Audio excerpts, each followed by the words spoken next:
परिजनों ने प्रेमी के रिश्तेदारों पर लगाया खुदकुशी के लिए उकसाने का आरोप। पुलिस की मौजूदगी में आत्मदाह का प्रयास। उत्तराखंड के राज्यपाल अजीज कुरैशी भी लगाएंगे कुंभ में डुबकी। जूना अखाड़े के निमंत्रण पर शनिवार को जाएंगे इलाहाबाद।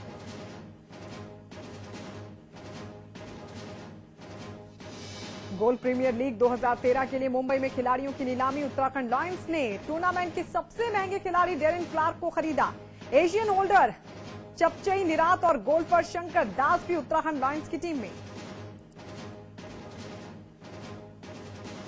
और दिल्ली, नोएडा समेत यूपी के कई इलाकों में जमकर बारिश। सहारनपुर में मकान गिरने से 2 लोगों की मौत। उत्तराखंड के कई जिलों में बर्फबारी से ठंड बढ़ी।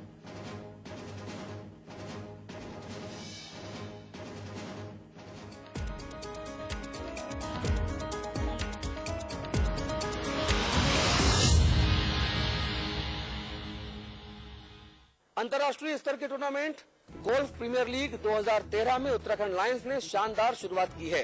टूर्नामेंट के सबसे महंगे खिलाड़ी डेरेन क्लार्क को उत्तराखंड लायंस ने 55,000 अमेरिकी डॉलर में खरीद लिया है। हम बता दें आपको, डेरेन क्लार्क वो खिलाड़ी हैं जिन्होंने टाइगर वुड्स को शिकस्त दी और मौजूदा दौर के ब्रिटिश ओपन चैंपियन हैं। उत्तराखंड लायंस टीम को NNI के CEO उमेश कुमार और देहरादून स्थित GTM बिल्डर्स के MD तुषार कुमार ने खरीदा था। इस टूर्नामेंट में कुल 9 टीमें हिस्सा ले रही हैं। इन टीमों को नीलामी के जरिए अलग अलग कॉर्पोरेट ग्रुप्स ने खरीदा है, मगर नीलामी की प्रक्रिया के दौरान किसी भी टीम के ओनर और फ्रेंचाइजी ने उत्तराखंड की टीम के लिए कोई बोली नहीं लगाई थी। यानी उत्तराखंड की टीम को कोई खरीदार नहीं मिला था। मगर जैसे ही ये शर्मनाक खबर news network of India NNI के CEO उमेश कुमार को मिली, उन्होंने उत्तराखंड के मान को खंडित न होने देने का फैसला किया। उन्होंने आनन फानन में प्रदेश की प्रतिष्ठा के लिए प्रयास किए और उत्तराखंड लायंस की टीम को खरीद लिया। मुंबई के 5 सितारा होटल स्टार सहारा में हुई खिलाड़ियों की नीलामी में उत्तराखंड लायंस ने अंतर्राष्ट्रीय गोल्फर शंकर दास को $13,000 में खरीदा है। कई और खिलाड़ियों को खरीदने का प्लान है। उत्तराखंड लायंस के लिए डेरेन क्लार्क को 55,000 अमेरिकी डॉलर में खरीदने के बाद उमेश कुमार ने कहा कि हम अच्छा प्रदर्शन करेंगे। हमारे पास खोने को कुछ भी नहीं और पाने को सारा जहां है। हम उत्तराखंड के बहादुर लोगों की नुमाइंदगी कर रहे हैं और बेहतरीन प्रदर्शन कर दिखाएंगे। हमारी तैयारियां पूरे जोर शोर से चल रही हैं। जबकि GTM बिल्डर्स देहरादून के MD तुषार कुमार कहते हैं कि उत्तराखंड लायंस ऐसे खिलाड़ियों को ऑन करेगी जो अच्छा दमदार प्रदर्शन करने में कामयाब हो और इन फॉर्म हो। हम बड़े बड़े नामों के बजाय अच्छा खेल दिखाने वाले गोल्फर्स पर दांव आजमाएंगे। कुल मिलाकर NNI और GTM बिल्डर्स की ये पहल रंग लाएगी और उत्तराखंड के लोगों को गोल्फ के तौर पर एक नया विकल्प जरूर मुहैया हो सकेगा। जयपुर में कांग्रेस का चिंतन शिविर सोनिया गांधी के भाषण के साथ शुरू हो गया। उद्घाटन भाषण में सोनिया गांधी ने कहा कि यह वक्त हम सब के लिए आत्मचिंतन का वक्त है। देश ने पिछले 9 सालों में काफी तरक्की की है, विशेषकर आर्थिक मोर्चे पर, लेकिन अब देश के सामने कई चुनौतियां हैं जिससे निपटने की जरूरत है। उन्होंने कहा कि हमारे वोट बैंक में सेंध लगा है, इससे बचाने की जरूरत है। उन्होंने कहा महिलाओं के साथ अत्याचार हमारे लिए शर्म की बात है, पड़ोसियों के साथ अच्छे व्यवहार की जरूरत है। उन्होंने पार्टी के युवा नेताओं से फिजूल खर्ची पर रोक लगाने की बात कही। विशेषकर शादियों के मौके पर जयपुर में शुरू हुए इस चिंतन शिविर का कांग्रेस के अंदर खास मायना है। कांग्रेस के कई बड़े नेता राहुल गांधी को भविष्य का प्रधानमंत्री बता रहे हैं। चिंतन शिविर में राहुल को कोई बड़ी जिम्मेदारी भी सौंपी जा सकती है। यह भी माना जा रहा है कि कांग्रेस 2014 का चुनाव राहुल के नेतृत्व में लड़ सकती है। बसपा सुप्रीमो मायावती ने एक बार फिर महंगाई को लेकर केंद्र सरकार पर हमला बोला है। उन्होंने कहा कि कांग्रेस का हाथ गरीबों के नहीं पूंजीपतियों के साथ है। उन्होंने कहा कि डीजल मूल्य वृद्धि का प्रभाव गरीबों पर पड़ेगा और केंद्र सरकार को इस पर पुनर्विचार करना चाहिए।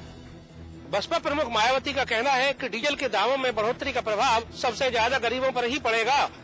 उनका कहना है कि केंद्र सरकार को अपने फैसले पर दोबारा विचार करना चाहिए। मायावती ने कहा है कि कांग्रेस का हाथ आम आदमी के बजाय पूंजीपतियों के साथ है।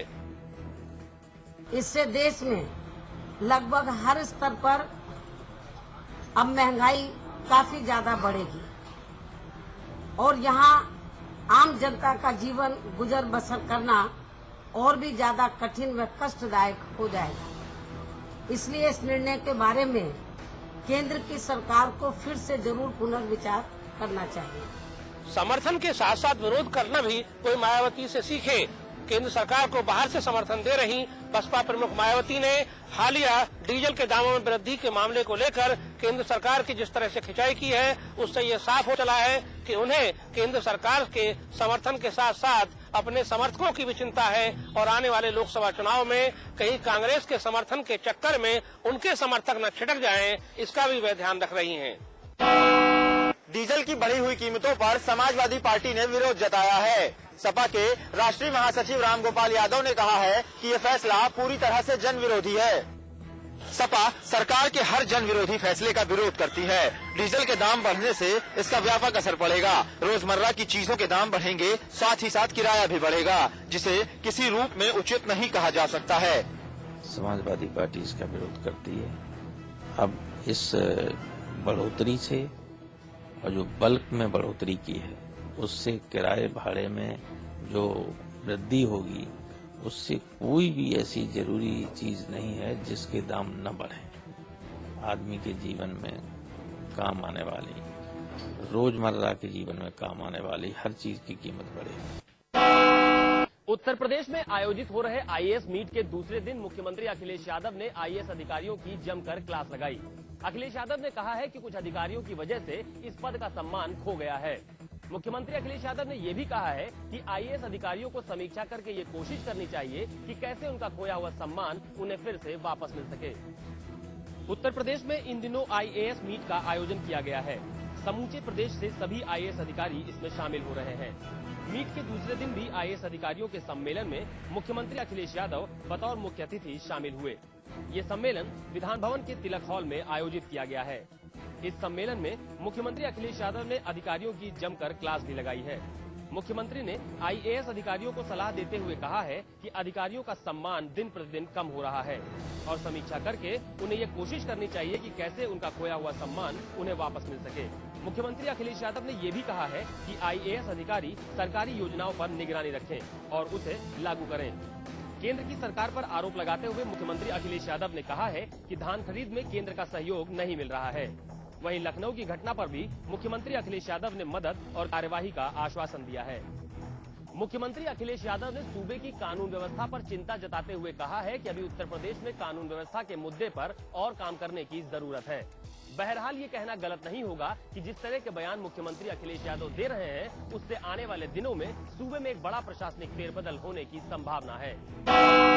चर्चित सीएमओ मर्डर केस और एनआरएचएम मामले में जहां इस पूरे मामले की जांच सीबीआई कर रही थी, वहीं सीबीआई से जांच वापस लेकर किसी और एजेंसी को देने को लेकर इलाहाबाद हाई कोर्ट की लखनऊ बेंच में एक जनहित याचिका दायर हुई थी, जिस पर पिछली सुनवाइयों के दौरान कोर्ट ने आज सीबीआई से अपना शपथ पत्र मांगा था। आज जहां सीबीआई ने अपना शपथ पत्र दायर किया, वहीं कोर्ट इस शपथ पत्र से खासी असंतुष्ट दिखी और सीबीआई से इस शपथ पत्र को दोबारा 21 जनवरी को दायर करने के आदेश दे दिए। लखनऊ में हुए सीएमओ मर्डर केस और एनआरएचएम मामले में जहां सीबीआई पूरे मामले की जांच कर रही थी, वहीं जांच को सीबीआई से वापस लेकर किसी और एजेंसी को देने को लेकर इलाहाबाद हाई कोर्ट की लखनऊ बेंच में जनहित याचिका दायर की गई थी। जहां इस जनहित याचिका पर पिछली सुनवाइयों के दौरान कोर्ट ने आज सीबीआई से अपना शपथ पत्र दायर करने को कहा था, वहीं आज जहां सीबीआई के अधिकारियों ने इस शपथ पत्र को इलाहाबाद हाई कोर्ट की लखनऊ बेंच में दायर किया, लेकिन कोर्ट खासा नाराज दिखी। वहीं इस शपथ पत्र को दोबारा कोर्ट में पेश करने के आदेश दिए गए हैं और कहा गया है कि रिपोर्ट और जांच जहां तक हुई है उस बाबत इस शपथ पत्र को 21 जनवरी को दायर किया जाए। इस पूरे मामले में अब अगली सुनवाई 21 जनवरी को होगी। उत्तराखंड भाजपा अध्यक्ष पद के लिए नामांकन प्रक्रिया हो गई है। पूर्व कैबिनेट मंत्री तीरथ सिंह रावत और त्रिवेंद्र सिंह रावत ने अपने अपने समर्थकों के साथ नामांकन दाखिल किए हैं। मौसम के बिगड़े मिजाज के बीच भाजपा अध्यक्ष पद के लिए नामांकन हुआ। सबसे पहले तीरथ सिंह रावत नामांकन करने पहुंचे, उनके बाद त्रिवेंद्र सिंह रावत पर्चा भरने पहुंचे। दोनों उम्मीदवारों के समर्थकों ने जमकर नारेबाजी की। इस मौके पर पार्टी के राष्ट्रीय महामंत्री विजय गोयल मौजूद रहे। गौरतलब है कि तीरथ सिंह रावत पूर्व मुख्यमंत्री भुवन चंद खंडूरी के पाले में गिने जाते हैं। पूर्व सीएम निशंक भी उनके पीछे खड़े हैं, जबकि त्रिवेंद्र सिंह रावत पूर्व सीएम भगत सिंह कोश्यारी के चहेते हैं। दो उम्मीदवारों का पर्चा दाखिल करने से बीजेपी में एक बार फिर अंतर्कलह सामने आ गई है। हालांकि पार्टी के राष्ट्रीय महामंत्री विजय गोयल आम सहमति बन जाने की बात कह रहे हैं। अब यह देखना दिलचस्प होगा कि आखिर ऊंट किस करवट बैठता है। प्रदेश में परिवहन समेत बाजार की व्यवस्था नहीं होने के कारण प्रदेश के काश्तकारों को आमदनी कम, नुकसान ज्यादा होता है। ऐसे में प्रदेश सरकार ने नई फ्रूट वाइनरी नीति प्रदेश में लागू की है, जिसके तहत अब राज्य में ही हिमाचल की तर्ज पर फ्रूट बियर और फ्रूट वाइन बनेगी। उत्तराखंड राज्य बना था तो राज्य की आमदनी बढ़ाने के लिए कई सेक्टरों को चिन्हित किया गया था, उसमें उद्यान भी एक था। प्रदेश के पहाड़ी जिलों में काश्तकारों द्वारा जमकर फलों की खेती की जाती है। सेब, आम, अंगूर, माल्टा, नींबू, गलगल, नाशपाती, अखरोट, खुमानी, आड़ू, आंवला, अमरूद व अनार जैसे फलों को उगाया जाता है। लेकिन प्रदेश की विषम भौगोलिक परिस्थितियां ऐसी हैं कि प्रदेश में ज्यादातर फलों की फसल बाजारों तक पहुंचती नहीं, या तो बागों में ही सड़ जाती है या फिर बंद सड़कों की वजह से ट्रकों में ही। ऐसे में प्रदेश की बहुगुणा सरकार ने हिमाचल प्रदेश की तर्ज पर प्रदेश में भी फ्रूट वाइनरी यानी फलों के रस से हल्के अल्कोहल की शराब बनाने की योजना मंजूरी दे दी है, जिसके तहत बनने वाली शराब में मात्र 7 से 12% अल्कोहल होगा, जिसके तहत पहाड़ी क्षेत्रों में उगने वाले फलों का उपयोग अब इसके लिए होगा। हालांकि सरकार ने बाकायदा इसके लिए निवेश करने वालों के लिए सहूलियतें भी दी है, जिसके तहत उन्हें छूट उसी तरीके से मिलेगी जैसे पर्वतीय उद्योग नीति के तहत औद्योगिक घरानों को मिलती है। वहीं वाइनरी लगाने को इच्छुक व्यक्ति को लाइसेंस लेने के लिए भी मात्र 5,000 रूपए का शुल्क जमा करवाना होगा, जो हिमाचल प्रदेश के 10,000 रूपए है। वहीं वाइन की भराई के लिए दिए जाने वाले लाइसेंस को भी प्रदेश सरकार ने मात्र 10,000 रूपए में दे रही है, जबकि इससे पहले यह 1,18,000 था। वहीं वैट व एक्साइज ड्यूटी को भी सरकार ने कम ही रखा है। साफ है, जब पड़ोसी राज्य हिमाचल से प्रतियोगिता करनी है तो निवेशकों को सहूलियतें तो देनी ही होगी। हालांकि हिमाचल इस क्षेत्र में अभी उत्तराखंड से काफी आगे है। उत्तराखंड में तो अभी इसकी महज शुरुआत है। मेला प्रशासन से नाराज दंडी स्वामी ने दिया था जल समाधि करने की धमकी। आपको बता दें कि मेला प्रशासन ने हरिश्चंद्र मार्ग पर दंडी सन्यासियों को पीपे का पुल बनाकर देने का वादा किया था। साथ ही स्वच्छ पीने का पानी व शौच आदि की भी व्यवस्था करने की बात कही थी, मगर प्रशासन अपने वादों पर खरा नहीं उतरा। इसी वजह से आज आचार्य कुशमुनि स्वरूप ने जल समाधि करना तय किया था। मेले में अव्यवस्था को लेकर के कि पीपे का पुल नहीं दिया और न चलने के लिए सड़क दी, न पीने का पानी दिया, न शौचालय दिया, इसको लेकर के हमने आज जल समाधि की चेतावनी दी थी। परंतु अपने गुरुदेव महंत विमल देव आश्रम जी के आदेशानुसार एवं शंकराचार्य जगतगुरु शंकराचार्य स्वामी स्वरूपानंद जी महाराज के प्रतिनिधि स्वामी मुक्तेश्वरानंद के प्रतिनिधि स्वामी स्वरूपानंद जी के प्रतिनिधि स्वामी मुक्तेश्वरानंद जी के निर्देशानुसार और साथ में अन्य संत महंतों के कहने पर तथा प्रशासन के लोग आए यहाँ पर। प्रशासन की तरफ से अपर मेलाधिकारी आशुतोष द्विवेदी आए और उन्होंने मेरी सारी मांगों पर कार्रवाई करने का आश्वासन दिया। प्रशासन की मांगों को मानने के बाद दंडी स्वामी ने अपना निर्णय बदल दिया और उन्होंने आज जल समाधि नहीं ली।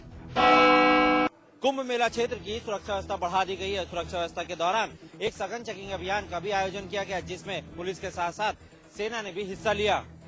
एजेंसी से प्राप्त सूचना के आधार पर आज कुंभ मेला क्षेत्र में जबरदस्त तलाशी का दौर चला। इसमें सभी पुलिस बलों के साथ साथ अर्धसैनिक बल के और सेना के हेलीकॉप्टर ने भी कुंभ के चप्पे चप्पे को छाना।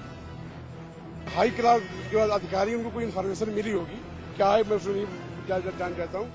एक पूरे हम लोग आज इस स्थिति में है कि 5 मिनट के अंदर पूरा मेला सील कर सकते हैं। एक परिंदा भी मेला से बाहर न निकल सकता है, न मेले के अंदर आ सकता है। तलाशी के बाद पुलिस अधिकारियों ने कहा कि अगर जरूरत पड़ी तो 5 मिनट के अंदर पूरे कुंभ मेला क्षेत्र को सीज किया जा सकता है। हम विदेशी संस्कृति के भले ही दीवाने हों, लेकिन विदेशी हमारी प्राचीन खोजों से उठा रहे हैं लाभ। उसी लाभ के लिए कुंभ मेला में संगम के घाट पर जुटे हैं ये विदेशी।